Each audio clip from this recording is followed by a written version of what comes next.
हाँ, नमस्ते। अरे बाबू आप अंदर आए ना। माँ जी देखी के आयल बा।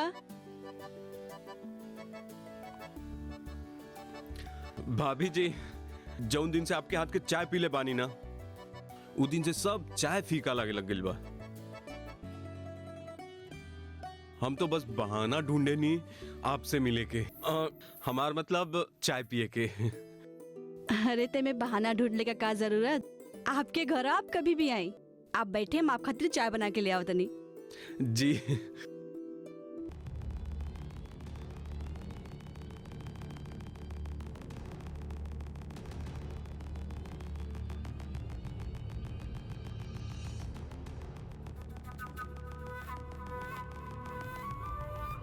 अरे बाबू ऐसे चुप चुप के का देखा तनी।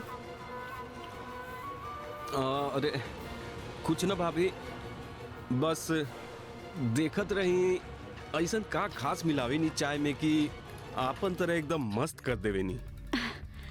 आप तो शायरी भी कर लेवे नी, वैसे ऐसा कुछ खास ना डाले नी, बस कभी कभार अच्छा बन जाला। अच्छा भाभी, वो चॉकलेट कैसन लगल आपके? जन आपके भैया भेजले रहे ना, वो अच्छा रहे। भैया ना, हम भेजले रही। बाबू हमरा ए तरह का मजाक बिल्कुल पसंद नहीं के।